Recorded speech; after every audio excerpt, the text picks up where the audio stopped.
It's time to accelerate. Hey friends, this is Andy. Welcome to episode 641 of Accelerate, the sales podcast of record. And since it's Friday, it's time for another episode of Frontline Friday with my very special co-host, Bridget Gleason. Today, Bridget and I are going to jump into how to have the right sales mindset. Actually, I've boiled down what I believe are the 4 key attributes of a great sales mindset into a simple acronym. And that acronym is GEAR, like the gears in a car. It's GEAR. And as in also gear up your mindset. So if you want to find out what this stands for, what the G, the E, the A, and the R stand for, well, stick around. Bridget and I will discuss these just for you. If you'd like to see the show notes for this episode, go to andypaul.com/641. Now, I've been mentoring and training sales professionals for years now, and I believe one of the most important elements to career success is making sure that you align yourself with a company that values their customers and has a product or portfolios that can compete with anyone in the market. And that's why if you're a top performer in your current role and you're looking for a fresh challenge to take your sales career to the next level, then perhaps CenturyLink should be at the top of your list, because with its recent acquisition of Level 3, the new CenturyLink truly is a world leader in providing cloud security, real-time communications, and managed services. So if you want the excitement, challenge, and rewards that come from selling industry-leading services into the enterprise, then visit CenturyLink.com/accelerate and join their talent community. That's CenturyLink.com/accelerate. And once you join, a member of their team will reach out and connect and see if a career at CenturyLink is the right step for you. All right, let's start up with Frontline Friday. Hey there, welcome to Frontline Fridays, part of the Accelerate podcast. I'm your host, Andy Paul. Joining me, as always, my very special friend, Bridget Gleason. Andy Paul. I was going to do a drum roll. How are you? I know. We need to start. We need to shake it up a bit. Yeah. Andy, how are you? I'm fantastic. Good. See? Okay, great. Captain Fantastic 2. That's what we. That's almost sounds like a sequel. I know. But that's what we talked about last time. Is moods are contagious. That's right. So when you're fantastic, I'm fantastic. When you're not fantastic, I'm not fantastic. Things are bad. Yeah. Things are bad. Well, luckily, as I've said before, I am fortunate in that most of the time I wake up happy, go to bed happy. I feel very thankful that that's sort of my internal constitution. I thought you just had better drugs than the rest of us. Yeah, no, thankfully I haven't even had to take drugs for that. So that's perfect. Good. Things are fantastic. And we're not encouraging any of our listeners to. No, we're not encouraging drugs at all. Nope. So, though I am sort of fixated on old fashions recently, but that's my drug of choice. That's all right. Yeah, So we're my wife and I are in the endless quest for the perfect old fashioned. So, anyway, hey, today I thought, other than talking about old fashions, is talk about mindset. Mindset for sales. And yeah, been giving a lot of thought about this. I've been doing a bunch of talks recently, sales kickoff meetings early in the year. And it's one of the topics companies want to hear about, sales teams want to hear about. And I came up with this new acronym that I think, acronyms make it easy to remember. Acronym for sales mindset. And I thought, let's talk about this briefly here today in our episode. Okay. So love to get your feedback on it. So the acronym is, and I call it Gear Up Your Mindset. The acronym is GEAR, GEAR. And so the G, these are sort of four sort of key mindsets you need to have in sales. One is you need to have a giving mindset, give to get. We'll talk into that. You need to have an entrepreneurial mindset. A is you have to have an adaptable mindset. And R is you have to have the mindset for reinvention. Love it. Well, all right, friends, thanks for joining us. Okay, we're done. That was fast. All right. So let's go through those because... Yes, let's go through them. I like them. Yeah, so gear up your mindset. So giving, that's, as you know, anybody that's listened to the show for any period of time knows that, I believe sales is first and foremost a service profession. We're here to help our buyers, help our customers achieve their objectives in their business and their careers. And so, big believer in this idea that you need to be able to give to get. So you need to have a giving mindset as part of your sales mindset. Go ahead. Is there any disagreement there? Like, I don't know. You don't have to disagree. Just comments. And I like also. I mean, there's give to get, and there's also give to give. There's also just giving because we're part of this greater community, and I think just having this attitude that I really want to help the other person, whether I get anything or not. Oh, absolutely. And I wasn't talking about give to get in the sense that it's a quid pro quo, that you give something to get something. No, it's you just give. And if you give, you will eventually get. It all comes back around. It all comes back, right. So if anybody hasn't read, and we've had this gentleman on the show before, his name Bob Berg, wrote the book, The Go-Giver Formula. Heartily recommend people go out and read it. But it's all about this give to get. You're not giving with the express intent of receiving something in return for somebody. You're just giving. And the more you give, the more you expand your influence. Yep. Like it. Okay, so that's G. So E, you need to have an entrepreneurial mindset. And this really sort of cuts two ways. But, I mean, you're probably like I am, that early in our sales career, I had a manager take me aside and says, Andy, this territory you have, this set of accounts that you have, it wasn't a geographic territory, but a set of accounts, he said, you're the CEO of this company. This is your company. You have a goal to hit, but you put together the plan, how you achieve it. You try to muster the resources, but you run it. This is you. And that idea of being the CEO of my own little business was always hugely important to me throughout my career. I was in the field or managing accounts, even when I was running sales teams, running sales organizations. It always managed it as, hey, it was my business. It's a good mindset. I think we forget that one. As you were talking, I was thinking about different conversations that I've had with people on the team, and I'm always encouraging, almost using the same words that you're saying, because that's how I was taught also. This is yours. You own this. You run it. You're the CEO of this. And I hear back sometimes, well, I don't have what I need from marketing. Well, I'm not getting the support I need from XYZ.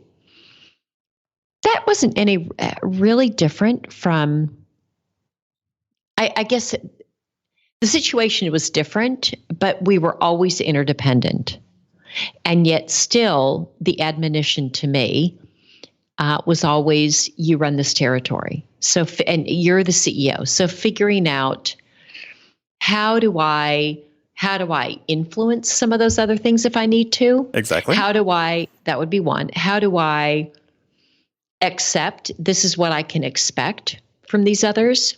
And what can I do to go and make up whatever the delta? But I think the E is very important, that you think like an entrepreneur. There's no entrepreneur, there's no business out there that isn't interdependent and doesn't have these constraints. And learning how to operate within constraints is a great skill. Yeah, well, I the words you used, I took those to heart early in my career. I got in trouble in several instances. I remember, light trouble, quote unquote trouble, is that I took that to heart, and I would go in and I'd start influencing, trying to get the resources I needed. To support what I wanted. And suddenly, knock on my door and there's the CEO going, you're not the entire company, just FYI. I'm not? I'm like, what? What? How come nobody told me that? I didn't know. Yeah, it's like, and because I was very good at going and convincing people, inspiring people internally that, hey, I've got this great opportunity, spend time on that and so on. And just have to, it has to be part of your mindset. I think the other thing about the entrepreneurial mindset too is that what do entrepreneurs do? What entrepreneurs do is they disrupt oftentimes, right? And the status quo. And I asked the question, and I asked this group I spoke to a couple weeks ago, I said, so what's 175 salespeople? I said, so what's the one thing that top producers have in common? And, no one raised their hand. I said, they all break the rules. That's a great. Yep. And so that's what entrepreneurs do. You look at our great innovators in Silicon Valley and other places, or even outside Silicon Valley, they're disrupting markets. They're disrupting the status quo. They're breaking the rules as the way people perceive them. So as a salesperson, own your business. Break the rules. I mean, you're not not in an illegal sense, but in the sense of, hey, you may have a sales process or sales methodologies. How do you tailor those to fit your strengths? Right. So that you can optimize your output and your production. So that's what I meant by being entrepreneurial in that regard, breaking the rules. Yeah. Wonderful. Love it. All right. So we're on to A, adaptable mindset. And here's the thing, and I don't have to tell you, obviously, but for people listening, is that nothing is ever as you think it will be. Isn't that the truth? And you may be marching down this path thinking that, hey, all my prospects, because they fit an ideal client profile, they are all the same. Hey, they're not. Everyone's unique. Every sales situation will be unique to the person and to the company. And if you're not adaptable, if you're not able to adapt what you do to the unique situation, try to treat every situation the same, you're not going to produce at the level you need to.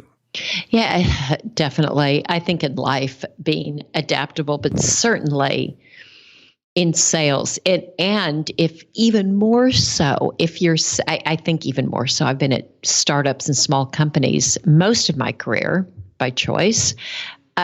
Being adaptable is super critical because the company is still figuring stuff out. Exactly. It's not set in stone. We're still figuring out all these details. It's what I love about it. But it does require a high degree of adaptability to be able to sort of navigate not only in a sales cycle, but also just in the company as the company's learning and growing and things are shifting. Yeah, as you said, I'm both internal. You have to be adaptable internally as well as externally because, again, no two sales situations are alike. You may be thinking, this client's just like another client, and then you get halfway through the process and it's like, oh, we're stuck. Well, are you going to fall on your sword by trying to make sure you follow the process, or are you going to be adaptable and say, what do we need to do differently here to move the customer forward? Right. And I see a lot of people get stuck, and it's just not necessary. So, yeah, we have this tendency, and this gets back to being entrepreneurial, this tendency, sales managers to be a little rigid about, hey, here's our process, here are our methods. Not telling you to ignore all that, but you got to be adaptable in the face of the situation you're in with the customer. Yeah, you've got to be able to read the situation and make a command decision. You're the boss of your business. You're the boss of your business. It goes right back to that. Absolutely. All right. So the R is having a mindset of reinvention. And to me, this is one of the most important of the four, perhaps, is that, as we talked about, nothing's ever as you think it would be. Everything's changing. Everything will always change. So the question is, are you changing with it? And this is like job one for a salesperson. If you have a career in sales, as opposed to just one job in sales or two jobs in sales, is that you have to change. I mean, gosh, sales has changed so much over the last 40 years, much as it did the 40 years before that. It'll change the 40 years following us. Hey, have you reinvented yourself to stay relevant to the changes? Which is, have you learned new ways of thinking about sales? Have you learned new methodologies? Have you learned more about your customers? Have you learned about the technologies we're using? I mean, what are you doing to stay ahead of the curve? Yeah, and that's so, Andy. I mean, you mentioned a couple of them, but what do you suggest to people to help them to reinvent? What does that look like? What are the steps? Continuous learning. It's not like discrete steps. It's continuous learning. It's a loop. Yeah, it's a cycle. a cycle. So figure that it's like your 401k. Mm. You set aside X percent of your salary, up to 10% of your salary that you can invest in your 401k. Maybe your employer has matching. Well, what percent of your time are you setting aside to read, to listen to podcasts, to watch videos, to go to conferences? Are you investing 10% of yourself in that, in your career? Yeah, it's and I think 10% is a good one. 10% is a good amount. And I think also, Andy, salespeople who are, or just people who are curious by nature, right? This process of reinvention will come more easily because they're just curious. So that 10% isn't seen as, all right, better go do my 10%. It's something that's interesting and energizing, and they like to do anyway. So perhaps people who are curious do it more naturally. And I guess to that, I would say developing curiosity and finding things that you're interested in is a very valuable use of time. Well, and I would even make a suggestion for people listening to this that, saying, well, how do I get started doing this? I'll tell you, here's the way to think about it. You are hopefully setting aside money in your 401k or your IRA program, depending on your employment situation. And if you're doing that, what are you doing? Well, you've made a plan for the future, right? Something to prepare yourself for the future. Well, that's what reinventing yourself is, right? As we say, set aside 10% of your time, not your work hours, but your time to reinvent yourself.